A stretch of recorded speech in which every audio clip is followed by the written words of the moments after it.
to, okay. Our speaker today is Dr. Florentina Halimi. She's an assistant professor at Gulf University for Science and Technology here in Kuwait.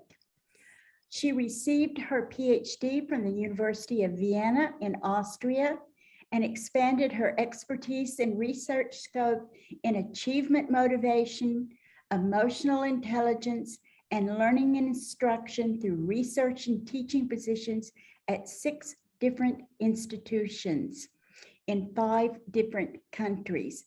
And she's also a Fulbright scholar. In collaboration with the University of London, she's recently started a research project on positive psychology, focusing on emotions in student scholastic development.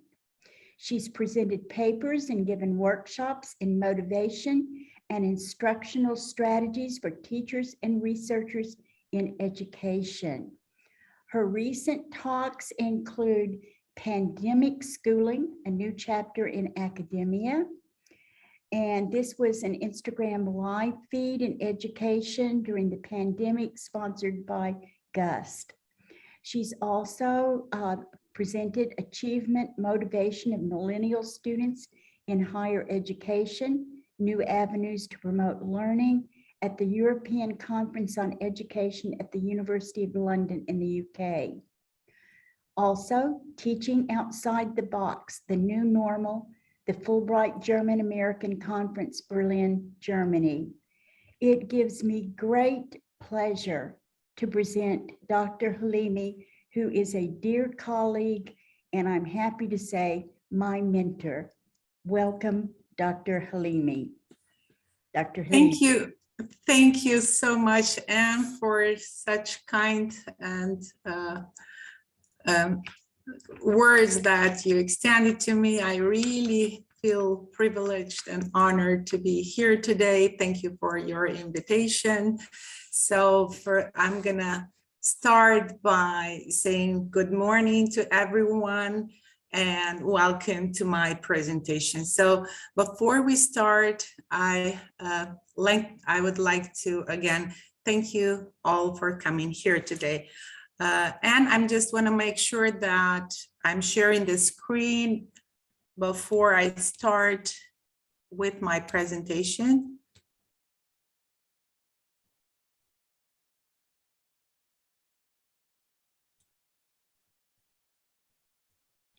Yes, you've shared. Okay, thank you. All right. Okay, so as you can see on the screen, I'm going to talk about organizing group discussions today. And during my talk, please feel free to interrupt me so we can have an interactive discussion. As we're aware all today that group discussions have recently attracted a lot of attention as they are considered by educators to play significant roles in motivating students and promoting interactive learning in the classroom. And I believe many of us use group work or group discussions to enhance our students' learning. Whether the goal might be to increase student understanding to connect, to build particular transferable skills, or some combination of these two, instructors often turn to group discussions, be that in face-to-face or online classes, and even now through hybrid classes that we're currently teaching. So based on extensive evidence, we know that lecturing does not hurt.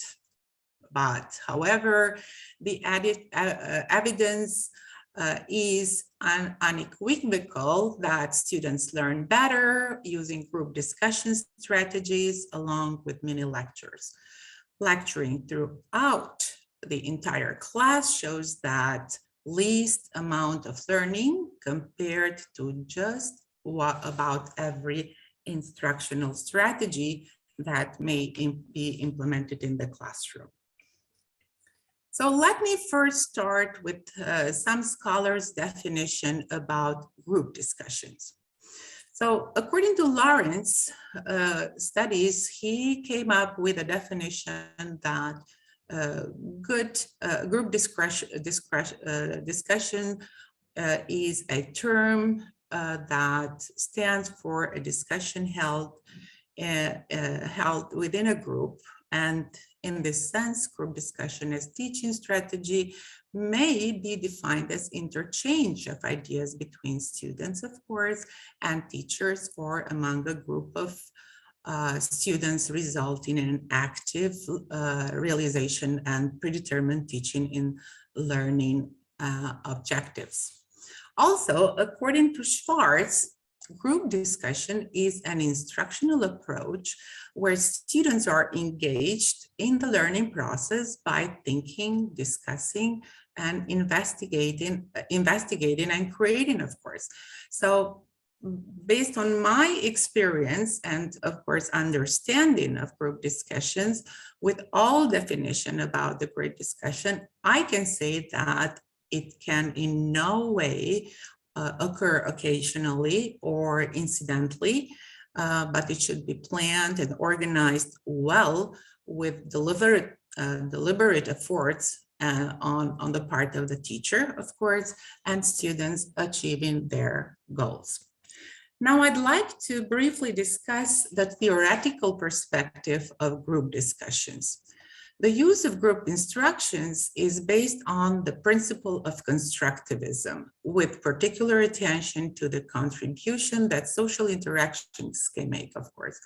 Vygotsky's theory of constructivism supports that the use of mediators help the human to alter their environment. He also believed that everything is learned on two levels. The first one is that through interactions with other, which in other words is the group discussion, and then the integration into an individual's mental structure. In essence, constructivism rests on the idea that individuals learn through building their own knowledge, connecting new ideas and experiences with others to their existing knowledge and experience to form new and enhanced understanding. Now, let me elaborate further on characteristics of group discussion. This method has been integrated in numerous educational programs now. It is characterized by positive interdependence, where students perceive that better performance by individuals produce better performance by their entire group, of course. It can be formal, so group discussions can be formal and informal, but often involves specific instructional interventions to maximize students' interaction during the learning process. It is infinitively adaptable, working in small groups and large classes and across disciplines, and can be one of the most effective teaching approaches available to educators. Now, I would like to expand on the informal cooperative learning groups. What are they? In informal cooperative learning, there are groups of small, temporary, and ad hoc groups of 2 or 4 students who work together for brief periods in a class, typically up to 1 class period, to answer questions or respond to prompts that a teacher or instructor may pose. So examples related to informal cooperative learning might be a model called Think, Pair, Share, which I have been using recently with my hybrid teaching, both in class and online, in which the model requires collaboratively students to work together to solve a problem and answer questions on an assigned reading. For example, this strategy requires students to think about what they know or have learned about the topic, right? The second, it requires students to be paired and share their opinions and discuss their thoughts. And then the third component would be to share their thoughts or a summary of their discussion into whole class discussion, which is usually led by the teacher herself or himself. Now, what would be the examples that we can implement through the TPS or Think, Pair, Share strategy is to deepen discussion about specific characters in a book, for example, in language classes, and that the readings that they have done together. So in the class, for example, the great Julie Hopkins book by Catherine Patterson, we might try, or teachers might try to implement Think, Pair, Share strategy to respond to certain questions, such as, would you be able to be friends with Julie? Or questions like why or why not? Now, I'm gonna go to discuss and explain the formal cooperative group learning, in which this group is basically a learning group which is most widely used method. A formal cooperative learning group is when students work together for one or several sessions to achieve shared learning goals. And of course, they are jointly completing specific tasks that are assigned by the teacher.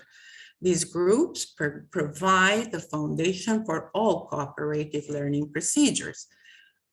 It's very important to emphasize that they are structured through pre-instructional decisions that the teacher should set the task of the cooperative structure, monitor the group while they work, intervening if it's needed to improve students' work or teamwork, evaluate student learning, and processing group functions.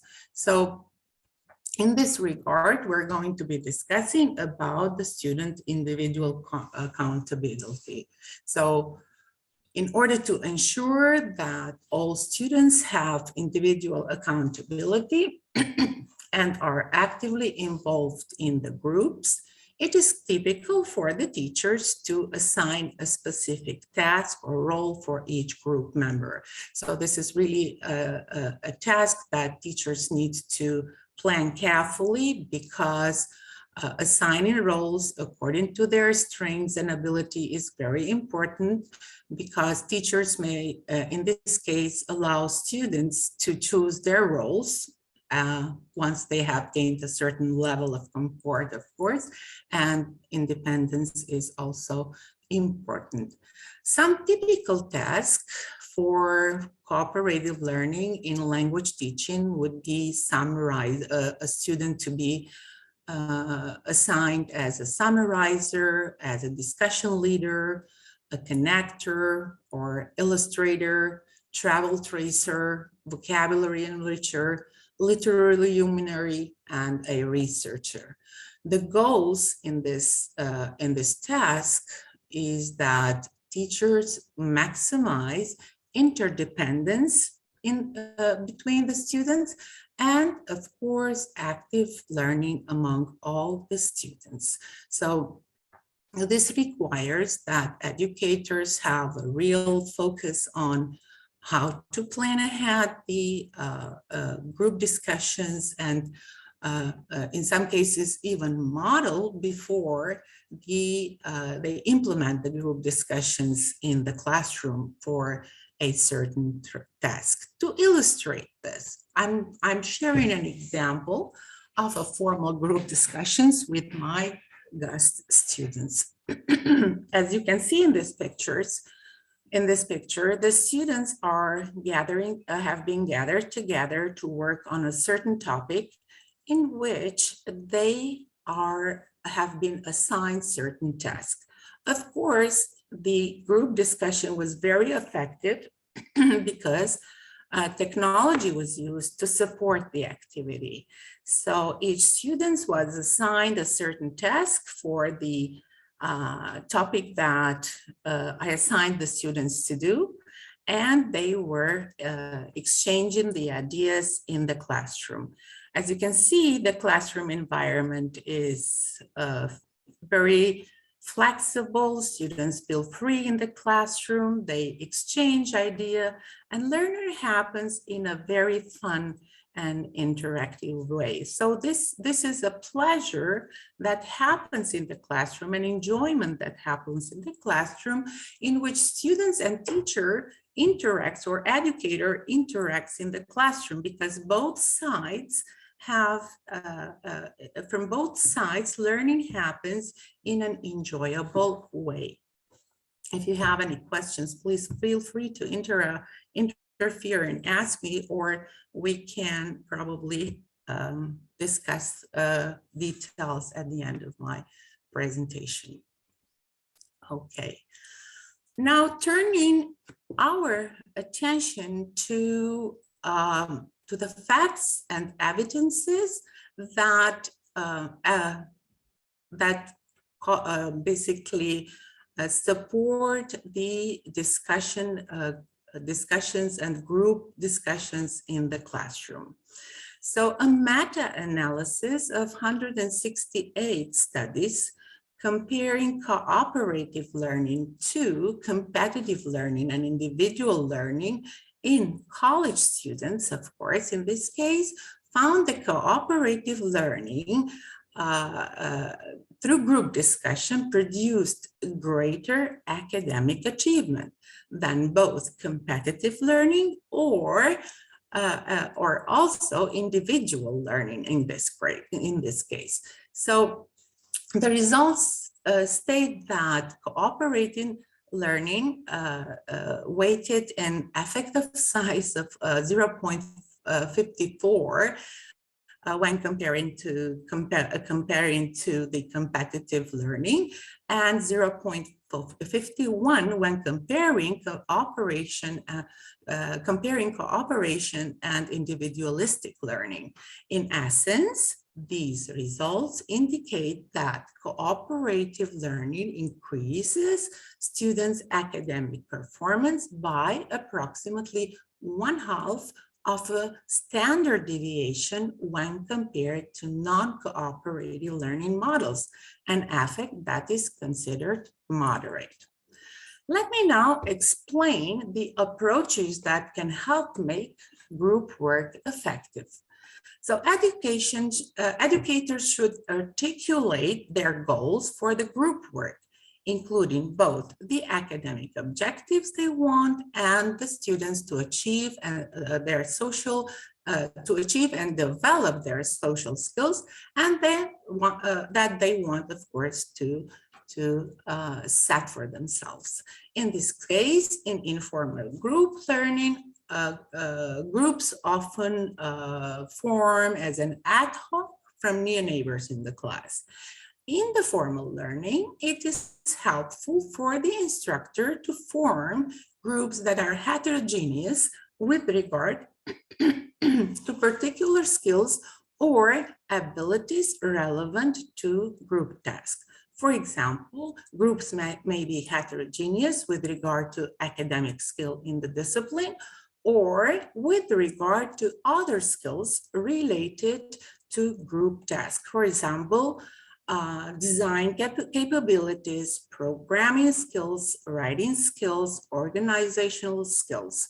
Now, groups from 2 to 6 are generally recommended, with groups that consist of 3 members exhibiting the best performance in some problem solving task. So depending on the groups and depending on the task, the teacher might organize the approach that they can help make the group more effective.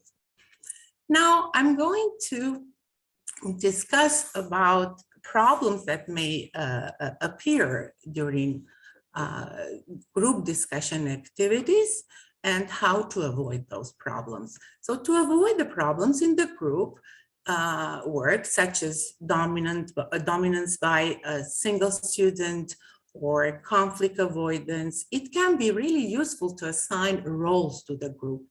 members, such as manager, skeptic educator, and different tasks that a teacher might feel that those tasks can help the students complete their assignments successfully, and of course, rotate them on a regular basis.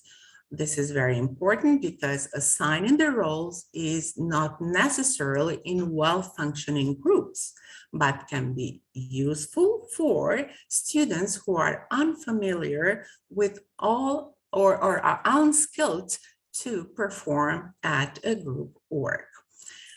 Now, I would like to draw attention to the assessment methods in the group discussion. Educators usually choose an assessment method that will promote positive group interdependence as well as individual accountability. So two approaches promote positive interdependence and individual accountability. In the first one, students take an individual readiness for the assessment test, and then of course immediately take the same test again as a group.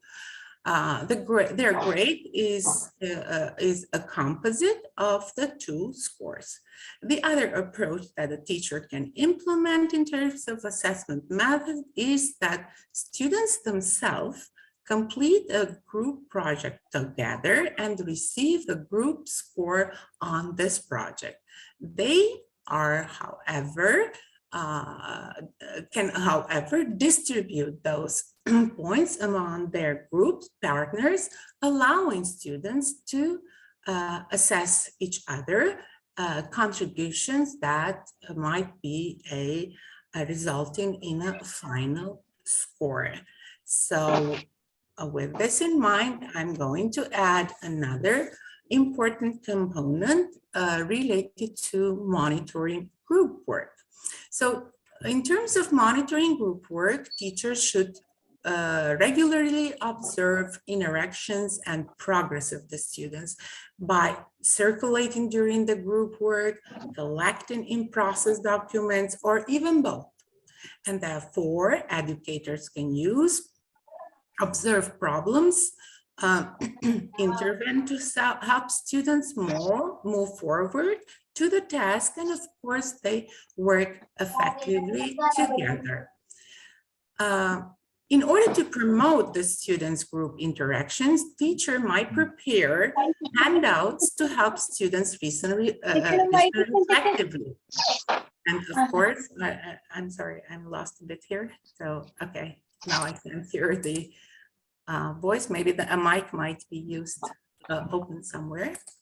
Moving on to discuss the second points that teachers can use in order to promote group interaction would be giving constructive feedback, right? If the students need help or need an opinion in terms of progressing with their work, teachers should be there to provide the constructive feedback. In my experience, constructive feedback has resulted positively and also have developed students' motivation or raised student motivation in order to perform in the task successfully. Also, educators can help groups to identify a particular problem that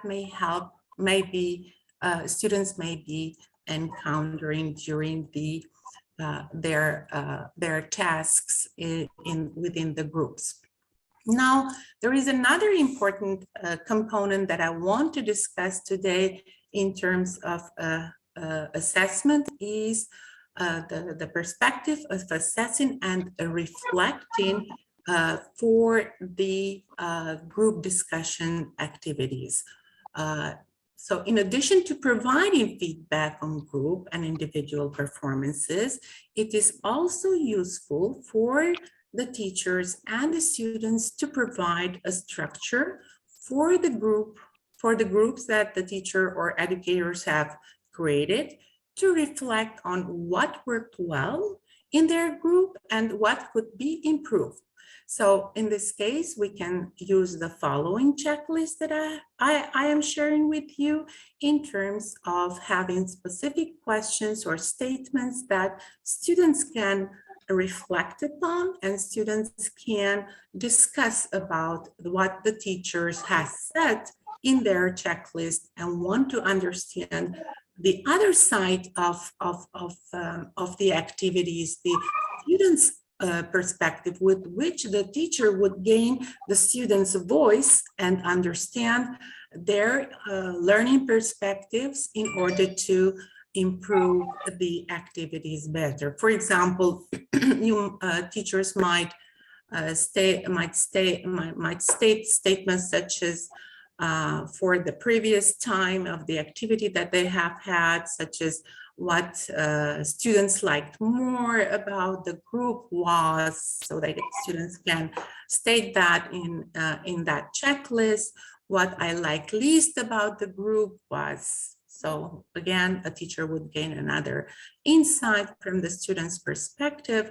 The most effective things about the way the group worked was, and this would be also another aspect that will raise teachers' awareness on how students work in the group and how what was the impact of this activity toward learning achievement. And of course, by having learned what happened in the previous activity, you might allow, or we might allow teachers, students to share their opinion of what should be done for the next activity in terms of group discussion. So we might ask the student.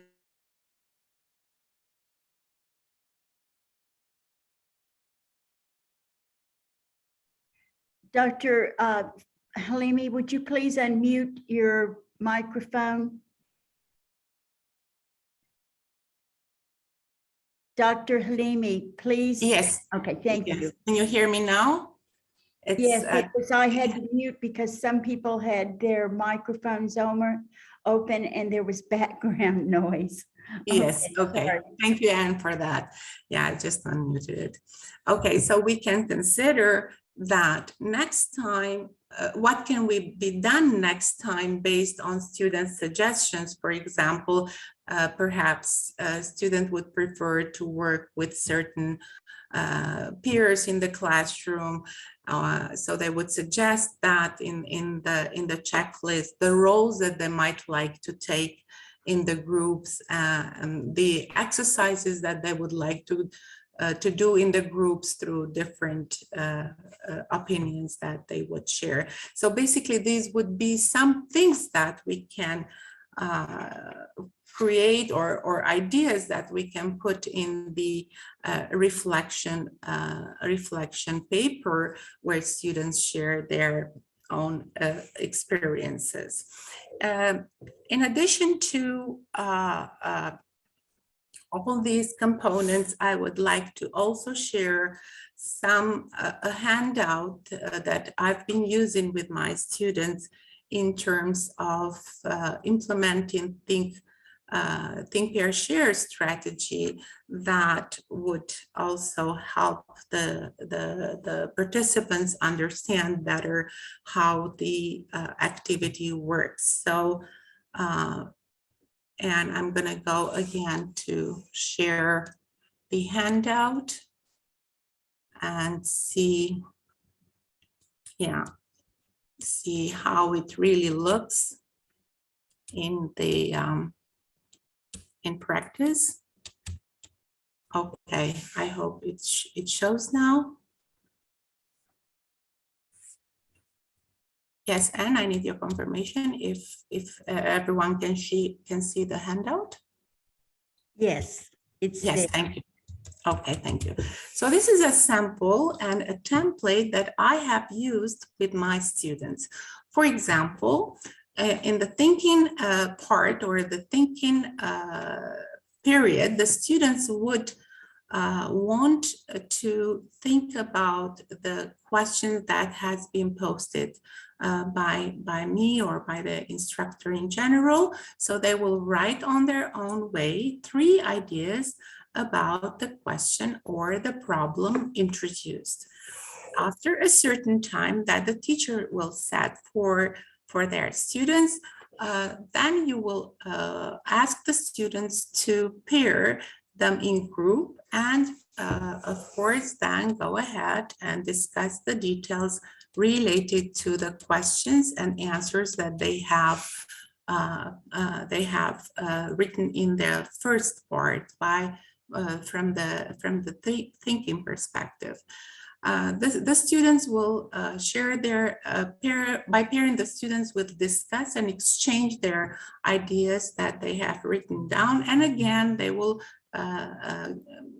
agree on certain things that they want to share with the whole class. For example, the common thoughts, or maybe what they agreed or what they disagreed with the topic assigned or questions assigned. And then there is a component where they would share their ideas, in which 2 teachers or educators take the role to share their own their students' answers. It could be in this regard, there will be many strategies possible to share the opinions or discussions conducted or done by the students. So it can be a poll that a teacher can use by asking the students a certain question related to the strategy that we have. And I think this brings slowly my presentation to the end. I would like to conclude that the old adage that says that 2 heads better than 1 rings true in the case of group discussions. And if you have questions, I would be pleased to answer them with you. Okay, Dr. Halimi, I have been copying the questions.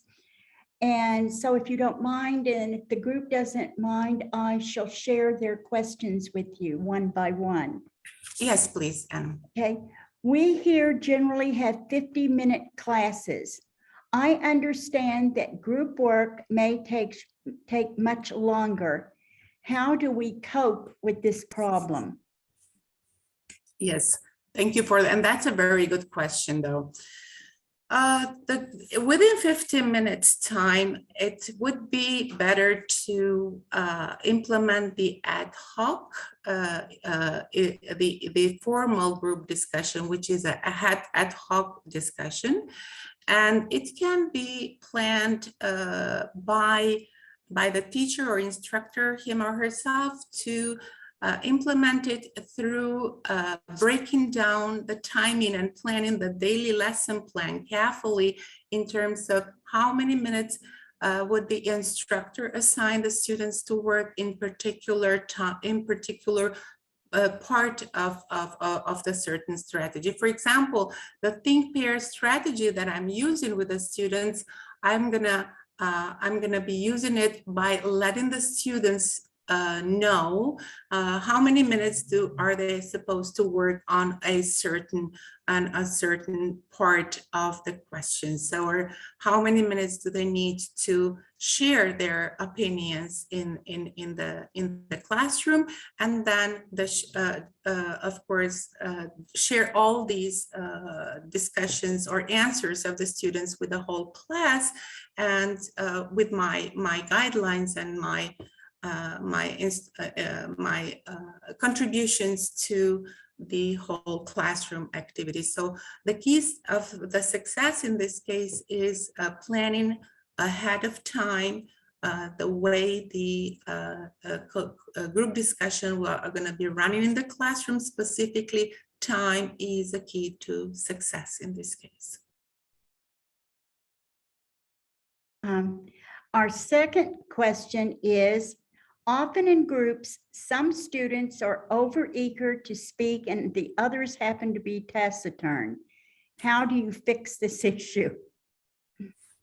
That's another very important question, though. I'm going to go back to the part where I discussed the assigning the students a role in the activities.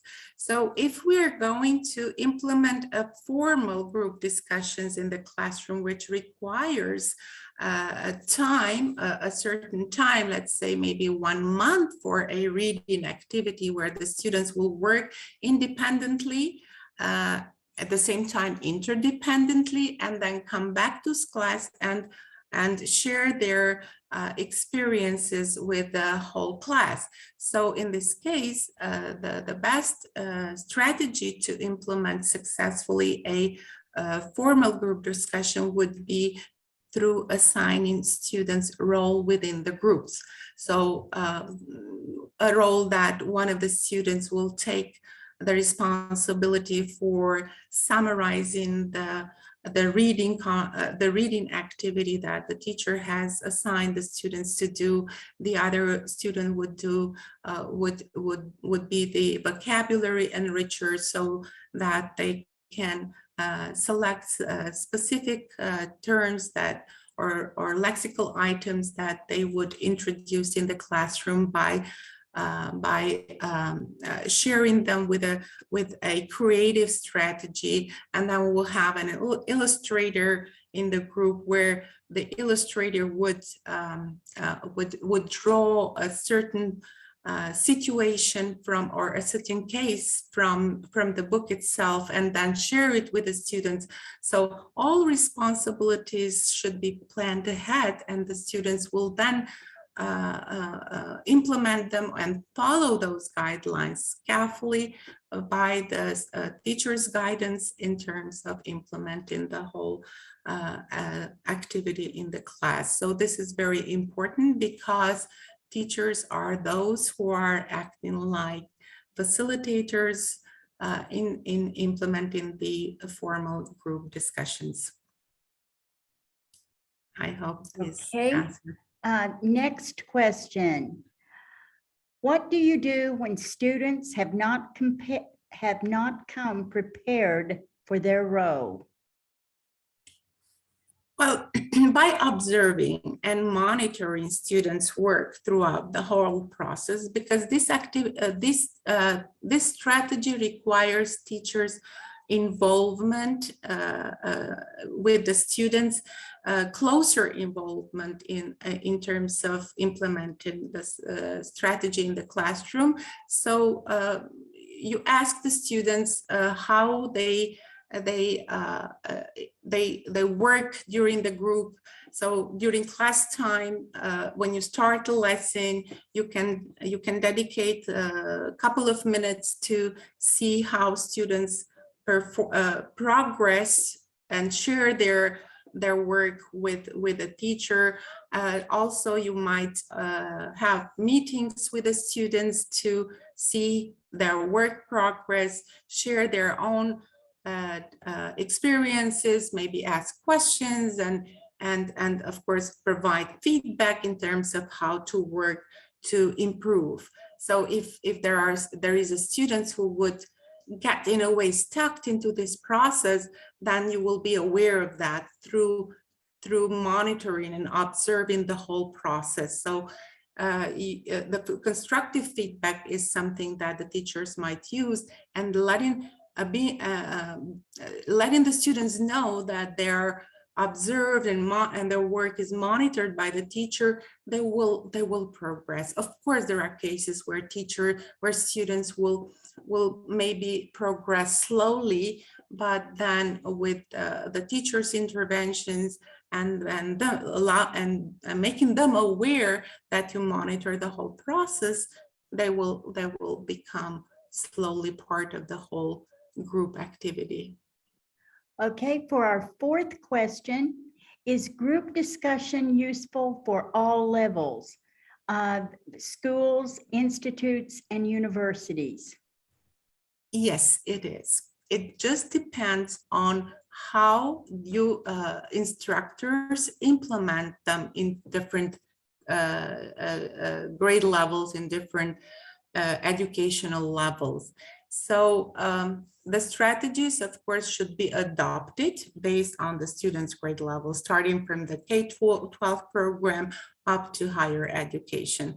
In higher education, we develop different strategies in which I ask the students to independently work in their groups, but become interdependent in the group. So they can do the readings, they can share opinions, they can share discussions, do research about certain topic, and then one chapter can be covered by all the students completing their task within their group. And when they present their work in the class, the whole classroom will learn from each other, see what their thoughts are, see how they think about a certain theory, a certain concept, and then bring real life situation. For example, in my education courses, we're discussing specific theories of educational psychology, where students then are asked to bring their case studies or real life situation to connect with the theories that we work. So that would be an example of college level experience that I implement with my students in group work or group discussions. In this case, we had, for example, last semester, we had a student-led conference in which my pre-service teachers shared their learning experiences throughout one semester in terms of implementing different strategies online. So strategies that will help the students develop their cognitive skills, their communication skills, critical thinking skills, and summarize by providing examples and cases that are linked to the concepts and theories. So that would be for the college level implementation of group discussion. In terms of middle or high school, there would be also really well created activities and strategies that will help the students learn and implement, teachers implement the activities. For example, one of the famous strategies would be the jigsaw strategy, where a strategy that requires the teachers to prepare well, model it with the students before they implement the strategy, and then assign students to work in group. This is very, very effective for implementing the activity through a literary circle, or where students would be assigned to do a reading, as I mentioned this previously, and work together. So they can, a strategy that requires the teachers to think on the way how puzzles can be completed together, put together. And this is the way the students will work in the classroom, by giving them a puzzle activity, which is called a jigsaw strategy. Thank you so much. The last question is, how can we get your handouts? Yes, I would. I will share the handouts and, of course, the PowerPoint and with you, or I can also share my email address with and you might share the email address with the participants of today's webinar, and I will really gladly answer any additional question that the audience has, and of course share my handouts and any other materials that might be needed. Okay, I'm trying to get where, but I can just type to everyone. Okay, because I think it's just, okay, here it is. Okay, it is halimi.f@gust.edu.kw. Okay. And I've misspelled it, sorry. That's okay. It is halimi.f@gus.edu.kw. So you can contact Dr. Halimi at halimi.f@gus.edu.kw. Now, for those of you who want an attendance certificate, if you will, here it is, here is the link. And if you will put your name and your email address so that you can get your participations or your attendance certificate. Dr. Halimi, thank you so much. Guys, I have used this idea. Dr. Halimi had shared it with me, and I used it in my classes, especially for like when the students were going to do response essays, which means they really need to understand what they've read. And this actually helped. I saw the marks go up by using this idea. So I highly recommend it. Okay, any last questions for Dr. Halimi?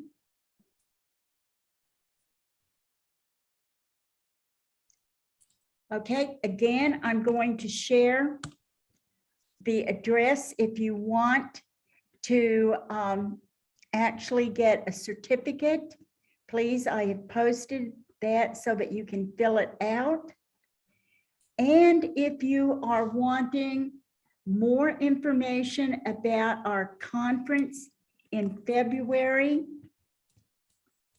I'm going to put the address there, right here. Okay, and I will get Dr. Halimi's handouts, and I will try to, I'm thinking because I'm the one that posts the recording of the webinar to TESOL Kuwait's YouTube channel, and I may be able to put a link there.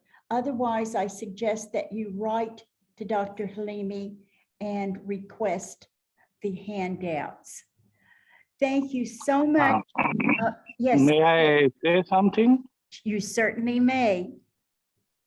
Thank you so very much. This is Dr. Ghulam Ali Buriro from University of Sindh in Pakistan.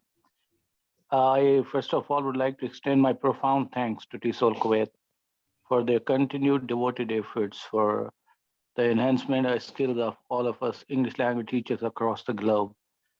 This has really been pretty much, and it's truly, truly commendable. And next, I've been able to thoroughly enjoy and greatly benefit from the presentation of Dr. Florentina Halimi this afternoon. And I would like to very sincerely thank her for the insights she has so generously shared with us. It really matters a lot because we as teachers are the academic warriors, and once we help one another, I believe that things around the world should and would certainly improve. I would just add a reflection for 5 more seconds is to ask Dr. Halimi if we could divide roles in a group. For example, I once did it. For example, if there are 5 members in a group work, and each group consists of those 5 people, 5 students, could we say one of them should be taking down notes, another should be the group captain, or the group leader, and some may be a consultant or an advisor, and so one out of them could be presenter, or all 5 of them could present in the end their conclusions. So I would just like to know what exactly would be my dear sister, Dr. Halimi's take on this. Thank you. Could you please repeat the question, the last part, because I couldn't hear it? I say either one of them should come and present the conclusions, or it would be advisable for all to take part, right? Oh, yes, yes. A great question, by the way. Thank you for for your insights, sharing your insights about the conference. I'm really honored about that. And now going to answer your question. So students usually, when they work in groups with assigned roles, they agree on together on the summary of their topic. So within the summary of the topic, they will usually share in bullet points what is the emphasis of that activity, or what are the main points of the readings that they have done and discussed within the group. So usually I would assign one student in the group who would talk on behalf of the whole group about the conclusions that they have brought about the topic that they worked about, all tasks that they have completed. And the summarizer in this case would also share on behalf of everyone by telling that this is what we did. By drawing, we analyzed this activity by, if it's a K-12 program, of course, so that they would share all briefly the activities that they have done, and then summarize through the whole work that they have completed, summarize the main points of the task. In the college level, it's a little bit different, of course. The summarizer would talk on behalf of the students in the group by sharing that we worked together on this task with my peers, and we came up with this conclusion. So one student who would be assigned to summarize the topic will share it with the whole class. Well, and Dr. Halimi, you shared with me several years ago when you had explained the literary circle, which is basically what this is. You sent me a handout, a PDF that had each one of those roles. Perhaps when people request your handouts, you might include that. I think it would. Of course, it certainly helped me. Yes, of course, because that was a very detailed description of the tasks for each responsibility in the group. For example, there were details like descriptions for the responsibilities for a summarizer, what's their role and how they should work within the group, and then the list goes on. So all students within the group who will be assigned with a certain task will also have kind of a job description within their task, within their role in the group.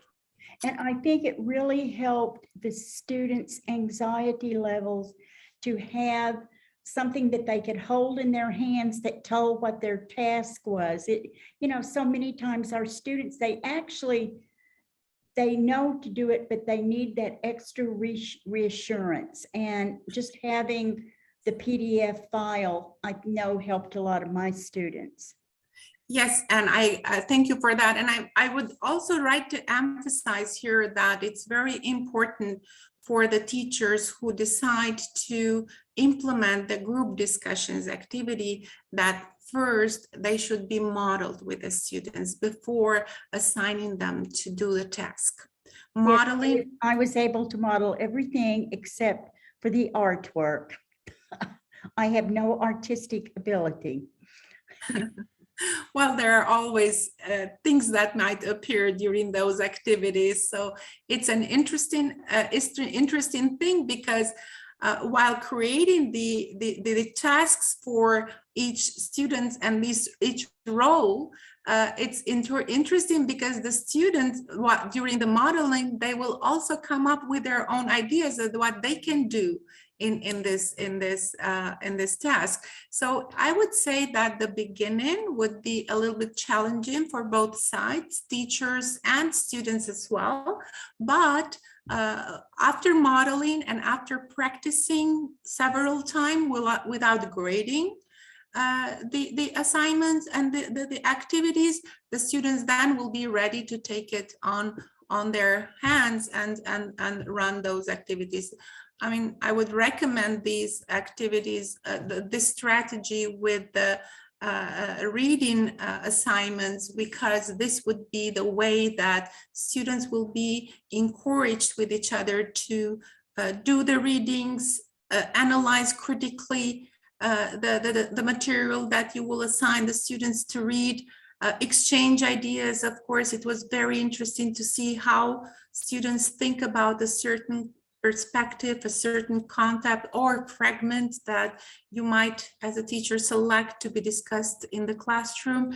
And of course, the concluding one. Usually for the high school students, with my students that are usually being trained to teach in middle and high schools, we would say that the reading activity would be planned ahead to be completed within 2 weeks with the group discussions. So the students do the readings, work with each other, come to class, share their activities. Even technology can be implemented for this activity, because with the technology, there are certain software apps that a teacher can work with the students and also monitor them as well at the same time, and answer the questions that students might have during group work activities, and then share them in the class. And the story goes on, because it's a funny activity, and students in my teaching experience students like this type of activity. Okay, we have, I see Abu Bakr wants to share something. Go ahead, Abu Bakr.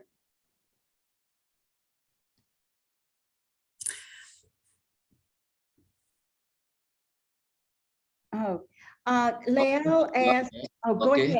Go ahead, Abu Bakr. Okay, so can you hear me? Yes. Okay, so according to my experience, so I think this group discussion methods is so useful. So because all my trainees, so they are participate during when I use these methods.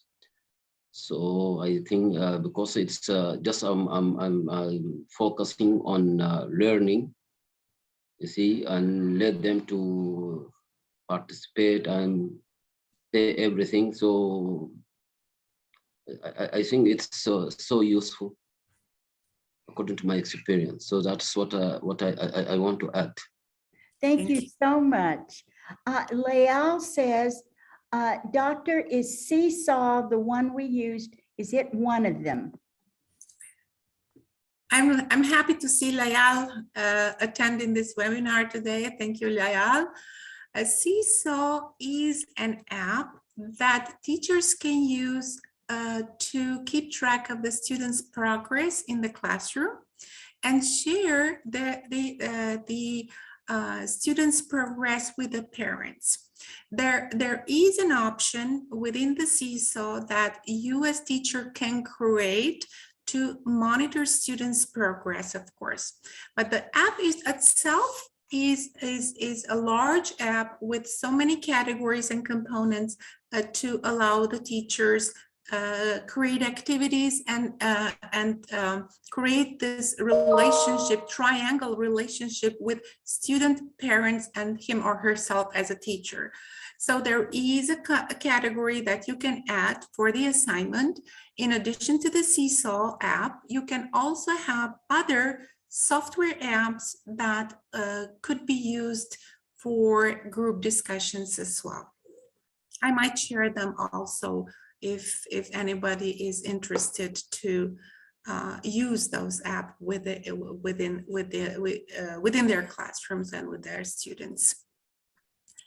Yes, I think people would be interested in that. Yes, I'm going to take notes about that and jot it down in my list so I can share it with you, Anne. Okay, I really appreciate it. Okay, any last questions for Dr. Halimi? And I might be, while the audience, the participants of this webinar are thinking for any possible questions, I might also add some strategies, some methods, very effective methods that I've been working with my students, trained them to implement those methods with the high and middle school students.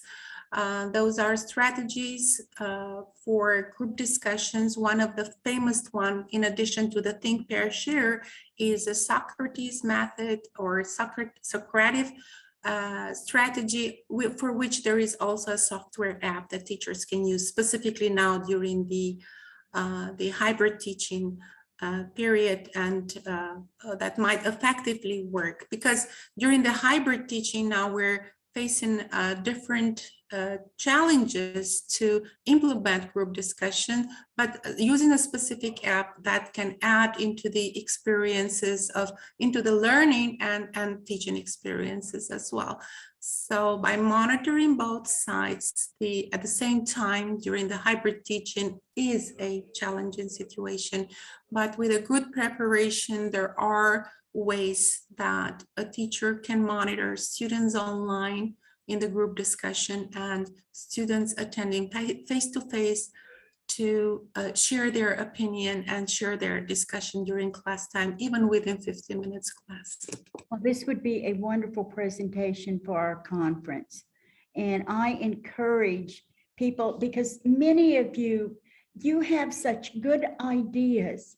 If you would please send your proposals and share, because I don't know, I learned so much from other teachers and I learned from my students. So please, you are encouraged to go to TESOL.net, and there it has everything that you need about joining the conference. Again, thank you so much, Dr. Halimi. It's been wonderful. Thank you so much. And please join us, everyone, on December the 4th, when Ghada Abdullali will be here. She will be sharing teaching grammar painlessly. This will be of particular interest to people who have L1 Arabic speaking students, but it's for anyone, because I mean, she is magnificent too. Thank you again for joining us, and I will post this video in the next day or so, and you will be receiving your certificates. Thank you again.